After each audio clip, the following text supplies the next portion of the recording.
Alright, quick, no-nonsense combo tutorial to the Elder Toguro combo deck. Let's get right into it. So first things first, your discard pile is going to look something like this. You're going to use Elder's response or form to discard any non-foundation in your hand to turn it into a Twisting Azure Inferno.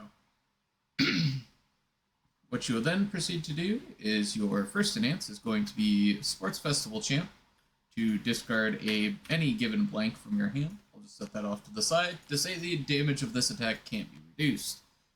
And then, after that, you will enhance on Foresight to reveal the top card of your rival's deck to see what they're checking or whatever they can draw into. And via doing that, you will respond with the firepowers in your discard pile. You will then enhance on Combined Firepower. Make your check. It checks, respond for 2 damage with Avoiding Conflict. You will then, after making that check successful, respond for 2 damage with Twisting Azure Inferno. You will then proceed to mill 4 cards. 1, 2, 3, 4. You will then get stats. So, +2. You will also respond with Avoiding Conflict. 2 more damage, and respond with the Combined Firepower that was also in your discard pile for 2 additional damage. Or not for 2 additional damage, but to be able to play it from your discard pile this turn. You will then enhance on another Combined Firepower. Make your check. It checks, respond for 2 damage with Twisting, mill 4, +1 damage. At any point during this, you can also use the Twisting Enhance to say your checks and your opponent's checks get minus. You will then use Forcing Surrender or any way to clear out a Combined Firepower. You could have done this in the first one. Doesn't particularly matter when you do it as long as you have another way to remove. To clear Combined Firepower from your discard pile, or from your card pool. You will then use whatever your way to remove is to reactivate your Firepowers. So respond with those. You will then Firepower again. It checks, respond for 2 more damage, mill 4. +3 damage, and then you can respond with the Avoiding Conflict for 2 more. And at this point, you are killing any 7-hander, basically no matter what they do. Then this one, it checks, respond for 2 damage, 1, 2, 3, 4, +1 damage. That one, and then the last Combined Firepower, check, respond for 2 damage, mill 4, 1, 2, 3, 4. Nothing off that one. And then you can end with Teamwork, checks, and give a total of 7 damage. This now kills any, almost any character in the game that is not specifically like Byakuya. And if you were more set up, you'd be able to kill characters like that as well. You could have like Knots Flax down here to give 3 damage, so on and so forth. You then hit your Elder Toguro button to make this a 34 speed move. So it is a 34 for 34, and your opponent has -1 to their check, so there's just no way they can even feasibly block it. And yeah, thanks everyone. On to the real part of the video. What is up, everybody? It's your boy Travis, aka Matsu here, and today I'm going to be bringing you my deck profile that I brought down the St. Louis Major Regional with.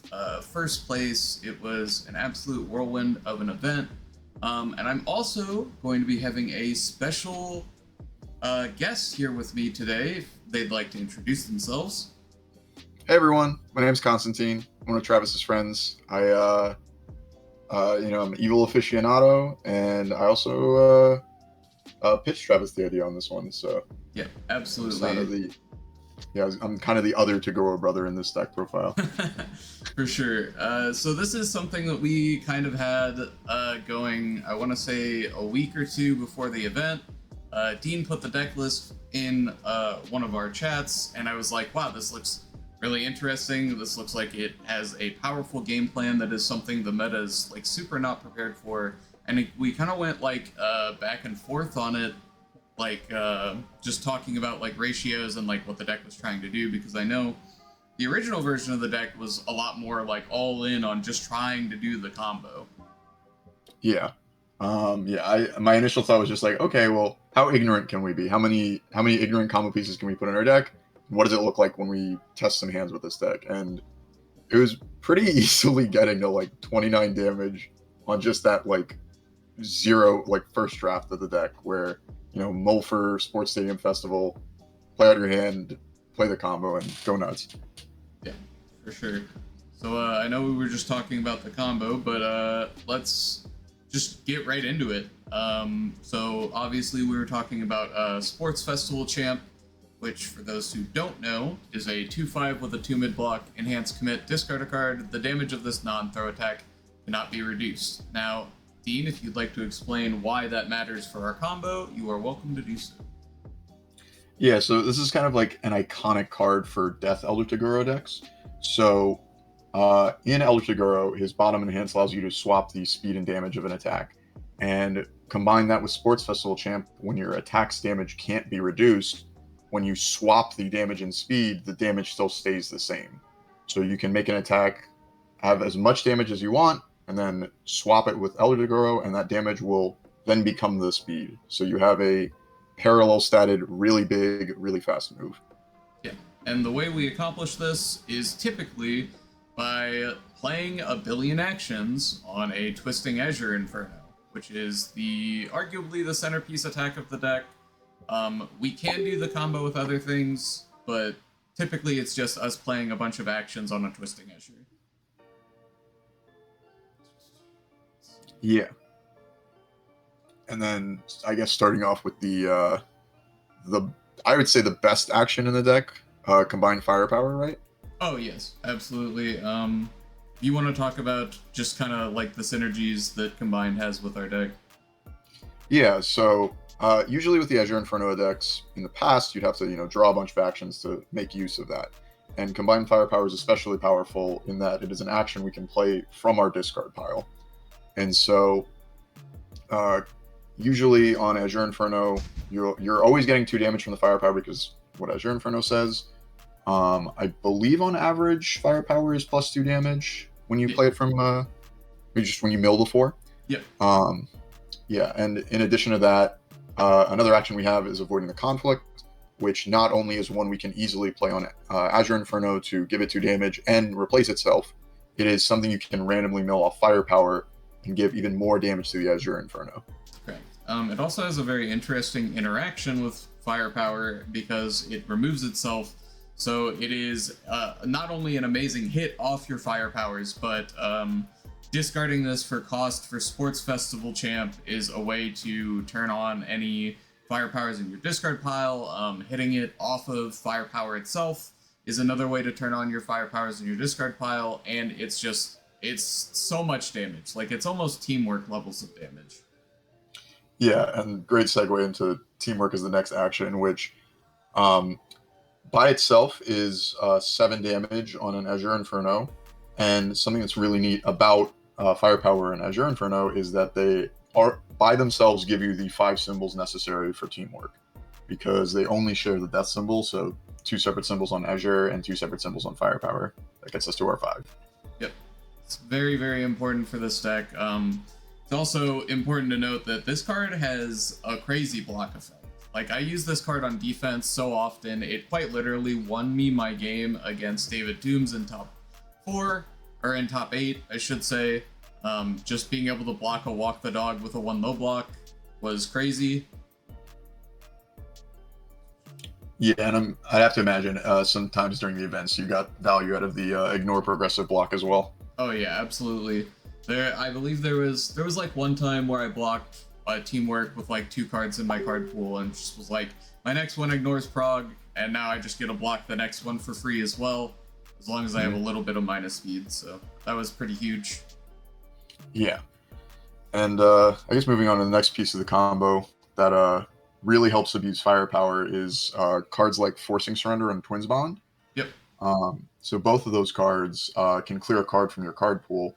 And a neat thing about firepower is that you can keep using its response during your turn. So if you've already played a firepower from your discard pile, and then you clear it with Forcing Surrender or Twins Bond, you can then replay it on that same Azure Inferno if you have another way to remove something. Yeah, so it is like essentially the way it actually works. I believe in the rules is it is technically a new entity as soon as the state refreshes and it changes zones. So you are able to use the response on it again, which means you're also able to use the enhance on it again. So it's quite strong and adds a lot to the damage output of this deck if you see those cards. And it's also important to note that Forcing Surrender is just a good card on defense as well. And there are some decently niche scenarios where people like put a foundation to their card pool that they're trying to build, and then like maybe to play around Breaker or something, and then they attack you and you can like kick it from their card pool as like more niche stuff you can do with it. Yeah. And that's like such a neat thing too about all these combo pieces is that they all function pretty well outside of just the combo.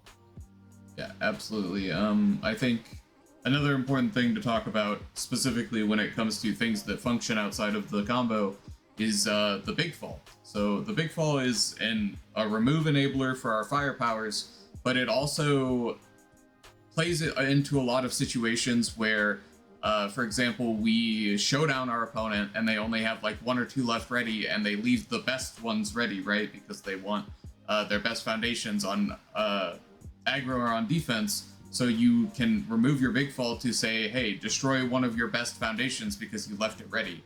And that's like really powerful. And the deadlock on it also came up quite a bit. Yeah, you definitely had some of your games going pretty long with just, huge stages and having to navigate that. So obviously we'll get to deadlock in those situations. Yeah, absolutely. I think the next one we're going to talk about is Foresight. Foresight is... honestly, it is not a stretch to say that this is one of the best cards in the deck, or at least it was in my experience. The amount of times that this card enabled a 5 or a 6 build on my turn 1 going first because of how our ratios are and how our deck works, just being able to confirm that, hey, this is a 5 on top, or like, this is a 4, so I need to play around the 4, or like, it's one of my very few attacks I actually play in the deck, so I need to play like a 1 here so I can play around that, and then I can build knowing that I'm not going to be checking another attack because it was already super unlikely in the first place, was insane. Yeah, it's pretty innocuous as a zero diff, but it's kind of like a huge linchpin of this sort of combo deck. Right.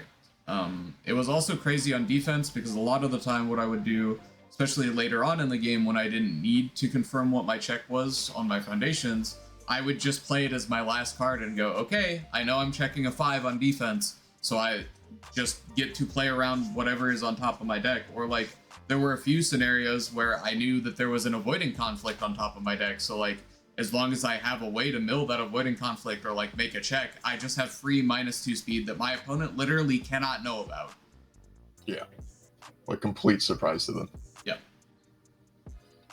And then I guess final combo piece, would you say, is Knott's Flask as another source of damage for Azure Inferno? Yeah. And this card is so insane. The fact that this card is not unique makes this, like, really pushes this deck over the top because it makes our defense, like, the ceiling on it so much higher. You basically have Flask and how it interacts with Elder Toguro specifically. This card is essentially +3 or -3 damage or speed because of how our swap works. So what we can do is we can like -3 damage their move if we feel like we need to block it. Like it's a fast move that has low damage already. We just give it -3 damage, swap it, say we can block it now. Maybe like block them with a showdown or something, just some really impactful on-block effect that we feel like we need to resolve.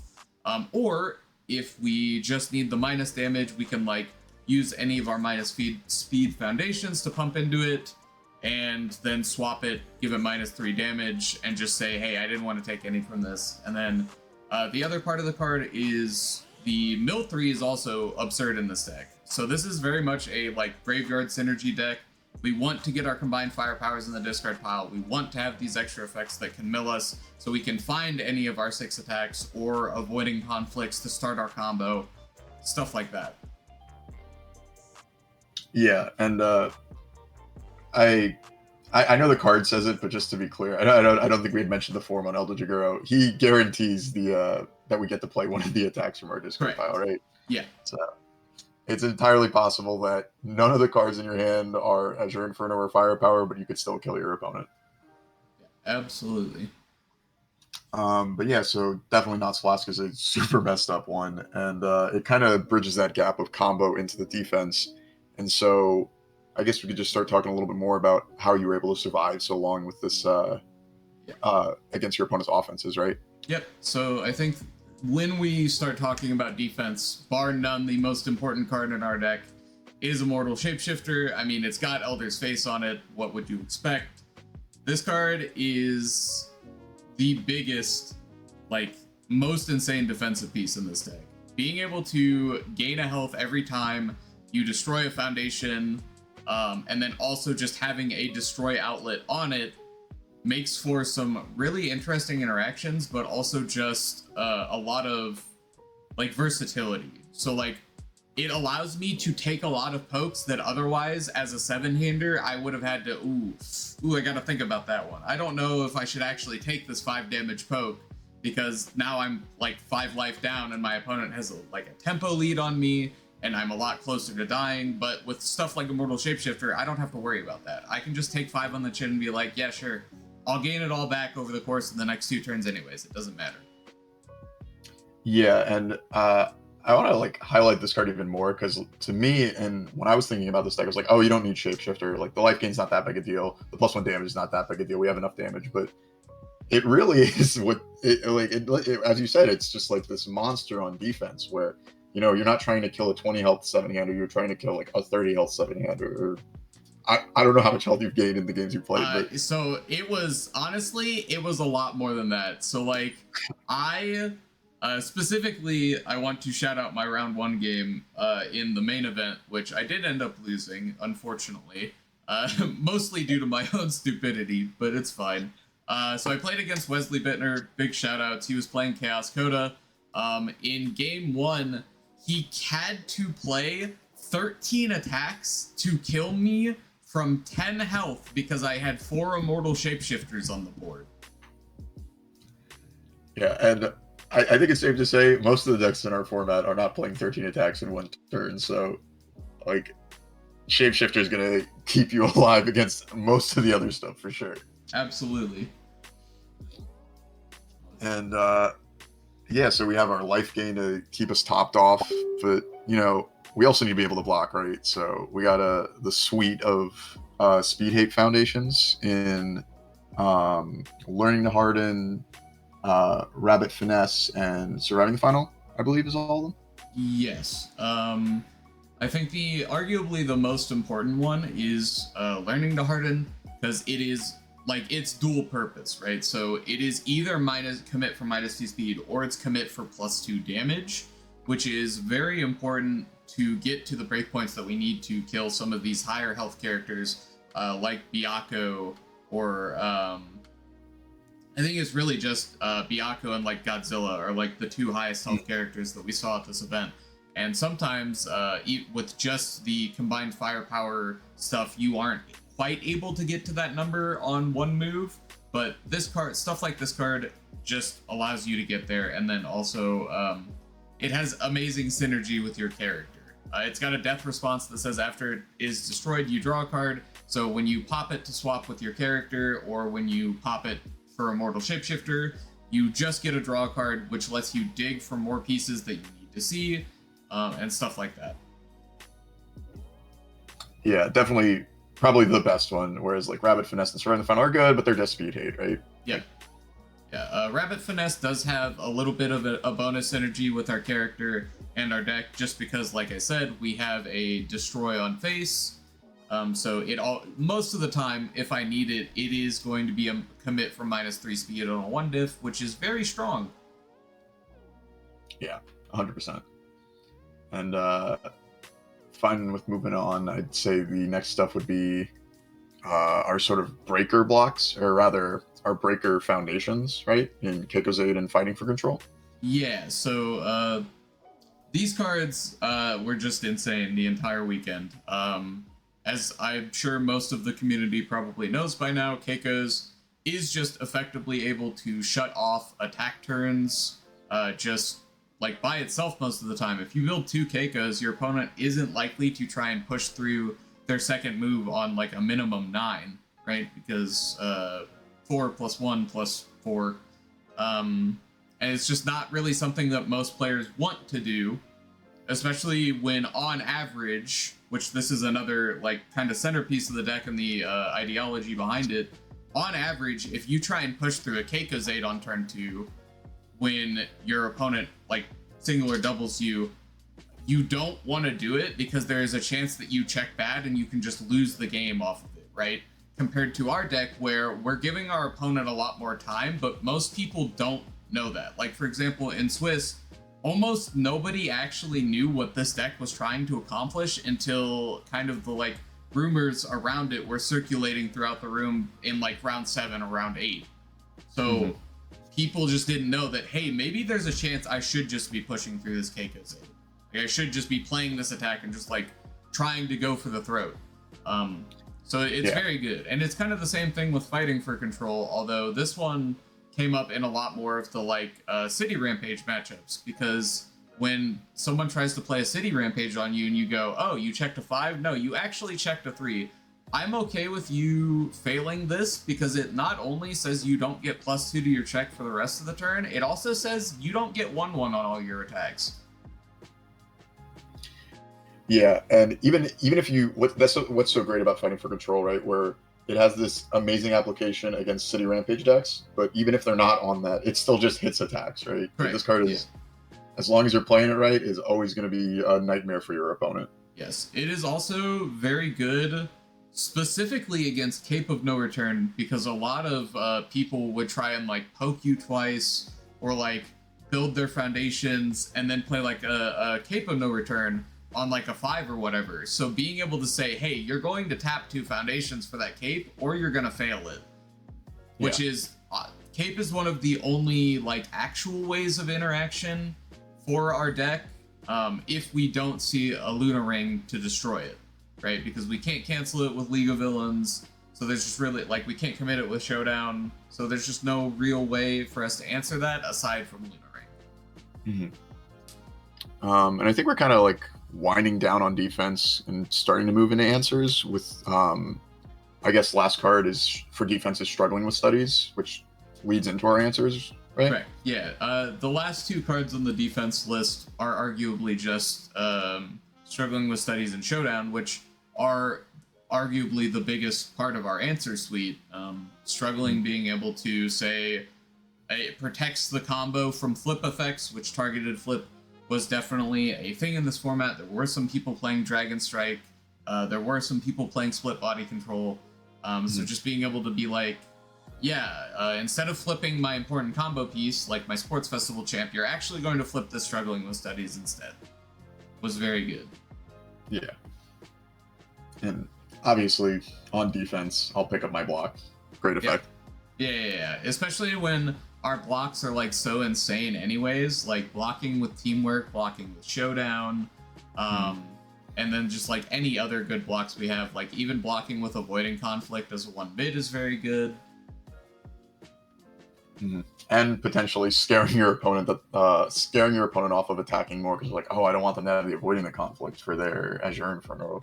Correct. Or like that was another funny thing, was like blocking with Twisting Azure, and then my opponent is now afraid that like, oh, well, what if they just don't draw the rest of the combo? But like, obviously that doesn't matter because our character just plays it from discard pile anyways. Yeah, definitely a lot of the combo can be preying, a lot of any combo deck can be preying on inexperience with it, where you're not exactly familiar with what this deck can do. 100%.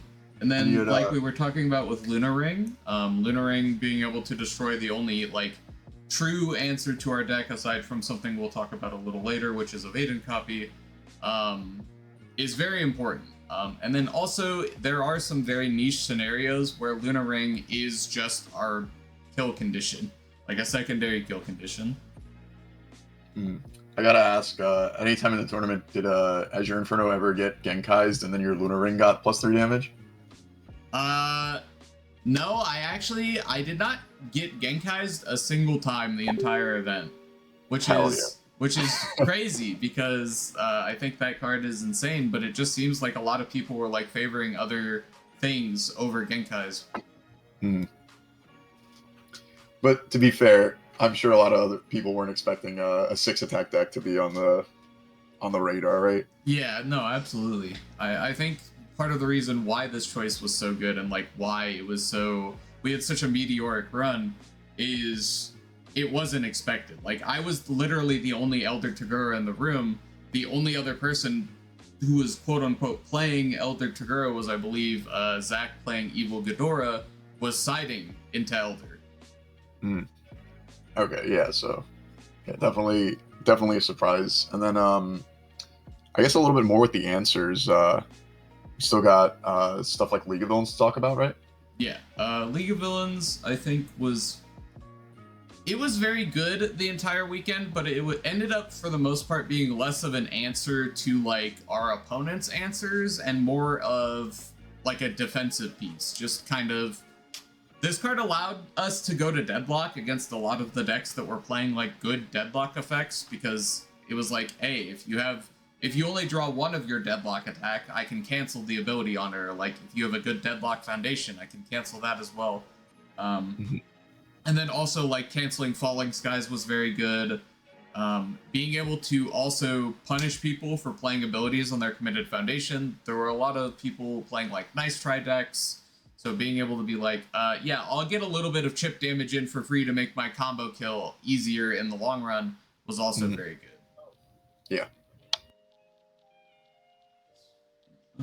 I'd like to talk about Arrogant Fighter next. I think Arrogant Fighter is our best answer to all of the like other answers if we have to, I don't know, go in without a sports festival, or even if our opponent was playing something like Macho Concealment, which was one of the ways to quote-unquote counter the combo, because we play the Enhance on Sports Festival, our opponent responds and cancels it with Macho. But if we just have an Arrogant Fighter on board, that just doesn't happen, or like isn't a thing that can happen. I know in my streamed top 16 match, Arrogant Fighter came in super clutch because it allowed me to get my kill against Barlow, even though he had the best Genist card on board, the 2/5 with the 3 low block. I'm blanking on the name Always of it. Cool. Yeah, even though he had Always Cool on board, it allowed me to like effectively play around the answers that he had and essentially put him on have 2 Evaden copies or bust. Yeah, and yeah, Arrogant Fighter. When I was thinking of answers to this deck, one of the ones I was worried about was like Citywide Crisis, as like Death can't like super interact with this, like committing it or whatever. Showdown doesn't really matter. Or same with like Always Cool, right? Where like it's a response speed one. Yeah. But yeah, the Seals just like comes in amazing against those cards. Yeah, it was absolutely fantastic all weekend. Even in my top 4 match against Ryan, who was playing Order Hawks, he at one point he had Citywide Crisis and the Endeavor 3-diff that can like unseal something. And so like I had to essentially like bait him into using the Endeavor 3-diff and then also have the seal for the Citywide Crisis, and that ended up just like winning me the game. Yeah, like I was thinking that like that exact combo of cards is like a way to protect against Arrogant Fighter, but again, sort of like preying on that lack of information, right? Yeah. And I think that was it for the bulk of the answers in the deck, with the final card we haven't talked about being True 100 Unleashed. Yes, so this card was kind of, I want to say, our backup plan. So like a lot of people would like, it's kind of hard to explain, but like sometimes you just wouldn't find the combo and your backup plan was, I will play this True 100% Unleashed until you die, right? Because like this move is just on average like a 10 for 10. Yeah. Which it always says that your opponent has to tap their entire board to block it, if they even can. Because it is always at least X speed, if I want it to be, where X is my opponent's foundations, because my character can swap the speed and the damage. Yeah, and if it can also potentially bait their evading copies or speed 8 answers, right? Because like, yeah, I don't want to take 10 damage. I don't want to take 15 damage. Like, yeah. I don't want to take a billion damage definitely is a way to like scare people into using their like evade and copy blocks or like their answers on the true 100% unleash. And I want to say at this point this card was essentially a magnet, right? In addition to just being like a little bit of a slower way to win our grind games, it just ate all of their answers and gave us an avenue to combo through all of our opponent's interaction. Yeah, and then the flavor win is like the other Tagoro brother coming in. Like, we have Elder at the helm, and then when you're not ready for it, here's Younger. He's back. He comes in with a steel chair and just beats you over the head with it. Yes, he was never around. He was always here. Yeah, and then I know we can talk a little bit about the sideboard as well. Our sideboard was essentially just more copies of things that I felt like we would want in specific matchups. So like Lunar Ring for if I knew that we're playing Tape of No Return, or like even just a bunch of assets in general. Like the fact that I was siding 2 Lunar Rings meant I was almost never able to actually lose to Mimic, because I would just start looping Lunar Ring every turn and pop whatever their best asset was, and it's like, how do you beat this? It's essentially the same thing as like Hacker Extraordinaire for them. Yeah, so but even worse, right? Yeah, because it doesn't even give them a foundation resource back like Hacker does. It just says, hey, you don't have that resource anymore. And then Adaptable Anatomy, I expected a lot of like Byaku and a lot of like throw strats, a lot of Falling Skies decks, which was a fair assessment, but at the end of the day, it turns out it actually just didn't matter. Our defense was so good that if they ever tried to chip us with throws, that was not ever getting them there. And also, this deck was very good against the Falling Skies decks because our like game plan is so disruptive that the decks that are trying to string against us just aren't able to ever effectively string. And I'd imagine against like Byaku's really big damage throws, if he's like massive sizing them and using his enhance, you can just Elder Swap it. Yeah. Like, sure, it's 2 high for 15. Actually, it's 15 high for 2. Yeah. The opus is very much on your opponent to correctly play around your character, and you just get to sit there and be like, oh, you made a mistake. I get to swap it now, and I just take infinitely less damage. So, like, that's really cool. An extra showdown for if they were playing like Genkais and stuff, and also just honestly, this came in against everything. I always wanted extra showdowns. It was always like the most insane. Like, if my opponent ever tried to go in on 2, they would just get showdown for their entire life total, and it would just basically end up to them losing the game. And then it was like the same thing with fighting for control. Having an extra copy of this card was always just the nuts. Seeing like a combination of Keiko's Aid and fighting for controls on turn 1 just meant that there was like no conceivable way you were ever dying on turn 2 or taking even like a reasonable amount of damage on turn 2. I think the 2 cards in the sideboard that are like the most like, you say interesting, or interesting to talk about, I guess would say, are like or like wouldn't make sense based on the main deck, are 100% power and Hero's Upbringing, and these cards are actually just for specific matchups. So I had realized at some point that we had no interaction for if someone was playing a character like Mineta 2, who was just like, yeah, I'll 0 speed this draw card. Like, we just don't have an answer for that. So the options were either play a card that is momentum hate, so instant Shining Flash, or just play something that says tap your character. 100% power was the option that I ended up going with, partially because it does the tap your character thing, but also I was bringing this card in against the evade and copy decks because it is a route to killing them on a half block if they block with evade and copy when we do our combo. Yeah, so like a downside of the deck potentially is that Azure Inferno and 100% Unleashed are really big, really fast, but they are mid, and then Lunar Ring just being, 100% power, the original being that low is like, yeah, it's gonna get its way through. What was the highest amount of damage you got on this for the half block?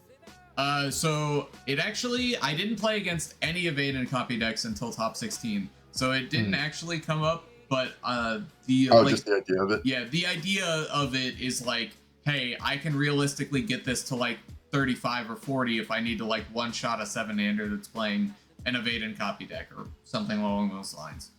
Yeah, for sure. And then Hero's Upbringing was for like Ochako 4, being able to turn off the aggressive characters who are like using their abilities a bunch. Is very good. It was also for Mina 2, which was a character that I expected to see a lot more and just didn't. Like, there was just not very much Mina 2, which I think that character is insane. I think she's one of the best aggro decks in the game at the moment. I would expect more people in the future to kind of like look into that character and stuff like that. That's on my end. But and then the other thing that this was for was Ghidorah. Ghidorah is far and away our hardest matchup as this deck because it says we have to kill him 3 different times, right? And like, especially with a lot of Ghidorah lists playing true 100% Unleashed, and our stuff being mids, like we just don't have a great way to kill them, especially if they're on the evil symbol and they're playing true 100% Unleashed. So having this like, hey, you're playing Ghidorah, you have all of these spam -1s that you're going to use on every attack, being able to like, oh, I'll play this Fade Poke that you're going to use your things on, I don't care about it, and then I'll play my actual thing, you're going to use your button again, and I'll respond Hero's Upbringing, shut off your character, and then kill you, was like the idea behind this card. Yeah, and would you say in practice, like, you were getting it off? So I actually only played against specifically Ben in finals playing Ghidorah. And in assuming we went to a game 3, this card absolutely would have came up because I had the time to sculpt for whatever I needed. So this would have been my avenue to win that game, I would argue. Yeah. Yeah, it all makes sense. And I think we've one last thing about the sideboard is kind of, what would you be taking out from your main board for some of this stuff? So Twins Bond came out every single game. It was always essentially cut from the deck. I think going forward, I would probably turn it into another copy of Forcing Surrender and probably either the last copy of Fighting for Control or maybe another copy of Arrogant Fighter, I think. That card just was not great the entire weekend. And then otherwise, I was just like trimming random actions from the deck. So like Teamwork would just come out sometimes, like one Teamwork, or like League of Villains came out sometimes for like copies of stuff. It was basically just whatever I felt like was the worst in that matchup at the time, I would cut and bring in the other stuff. I think you said that you had some questions, Dean? Yeah. So we've kind of talked about the answers, the defense, the combo, and the sideboard, and just some stuff outside of the deck. As someone who's like facing off against this, what are some of the ways that they'd be able to like beat this deck? What are some of the things that they should maybe play or take advantage of to combat this type of combo? So, essentially, like, Barrier Shield is very good against the deck. Cape of No Return is very good against the deck. Hero's Upbringing is fine against the deck if you're a high health character because you can turn off the Twisting Azure in my card pool, and that is definitely a way to kind of stop me from doing the full combo. it's just it also it is like wholly dependent on symbol and like what character you're playing. Because I know a good example is like the Earth symbol just doesn't have an answer to this deck. Like Earth is just not allowed to beat this deck, and I like talked with a bunch of people about this. I played against a few Byakko players. It is like actually very frustrating for them to play against this deck because they just don't have a way to actually deal with it. Um, Especially if Yeah, you're like able their to do best the thing. combo twice. Yeah, I was gonna say their best thing would be referee jury, but referee jury probably just reads that you pick 2 foundations in your stage to commit and give 2 more damage to Azure Inferno with Showdown, right? Yes. Even also like Jury doesn't actually do anything to the combo because of Sports Oh, Festival right, duh, Champ. duh. Yeah. So like their Yeah, one answer that what, could be what a an fool. answer is just like not even a real answer. So like it's really frustrating for the Earth decks to try and deal with a deck like this. Mhm. Yeah, just like another strength of the deck. Some of the other stuff though, like that we mentioned throughout the discussion of the deck was like evading copyright, and then also back when we were talking about Keiko's Aid, you were saying about potentially risking it into the Elder Dagoro deck, right? Like even if you do get double Keiko's Aid, maybe you do just have to go for it because it doesn't. You probably can't block the move anyway, Yeah. even if you have your 4 foundations ready, and then uh, you just kind of have to like take those risks, right, and just hope that Elder can't kill you next turn. Yeah, it is. So like you have to really balance risk versus reward against this deck super effectively because it is like a razor thin margin. So like a lot of people would either be like too aggressive where they would like push, but then they wouldn't be able to build afterwards. So like even if I lived at a low life total, I knew I was living their next turn because they didn't have the resources to push through like the 4 moves that they were gonna need to kill me because they didn't build afterwards. And then a lot of people were like too passive, not understanding that like, hey, I am sitting here scaling. Eventually, I'm just going to one shot you without any counterplay from your end. You have to do something. Yeah. And then some other stuff is just like card choices, I guess, where there's a couple of other options on the death symbol that didn't show up in this deck, but are have similar effects to what's in here. So like Mastermind's approach was the 2-diff remove foundation that I was thinking of in the initial draft, and you opted for Big Fall over that in that slot. Having played through the event, are you still more comfortable in Big Fall? Yeah. So Big Fall was such a huge player in the event. It came up in so many matches. Honestly, like too many to even count. I think this card came up big almost every game it was played in. Whether it was blowing up one of their foundations on my offense to trigger combined firepower and just say they have one less resource to work with, or blowing up foundations on defense when my opponent like taps low, like I said earlier, with and keeps like their best foundations up, being able to pop one of their best foundations with Big Fall was like huge. Yeah, effectively being like another breaker 2-diff where Mastermind's approach is just like a speed buff Yeah. or speed debuff. Yeah, and also like on average I didn't really want to remove most of my foundations. Like I hardly even wanted to destroy them with like a mortal shapeshifter, so like having to remove foundations I think would have been a lot worse. Mm-hmm. Yeah, and again, it doesn't synergize with shapeshifter. Yeah. Yeah, it all makes sense. And then I guess the last thing is Koenma's task wasn't in this deck, and like that's probably a better action answer than Showdown because it doesn't require you to commit any foundations. But kind of speak to that. Like, would you want a Koenma's task in this deck or Showdown like to the day you die? Like I'm blocking with this thing.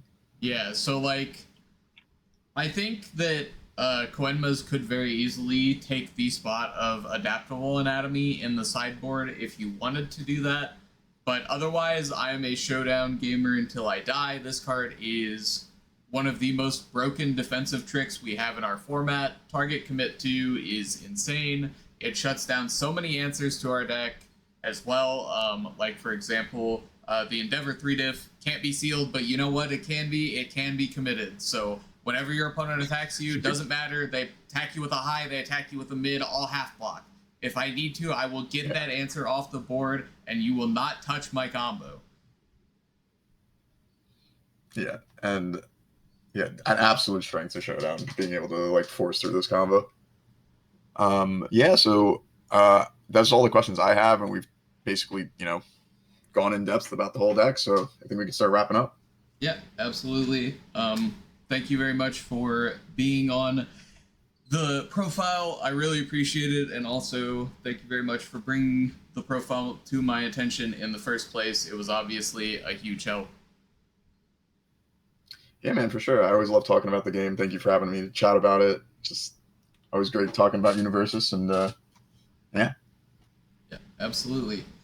Well, thanks everyone for watching. I really appreciate it. This has been Travis, aka Matsu, and Constantine, and we are going to be signing out. Make sure you guys go check out the socials, my Twitch, all that cool stuff. I do Patreon coaching at the $10 level if you guys want to go check that out. Links in the description down below.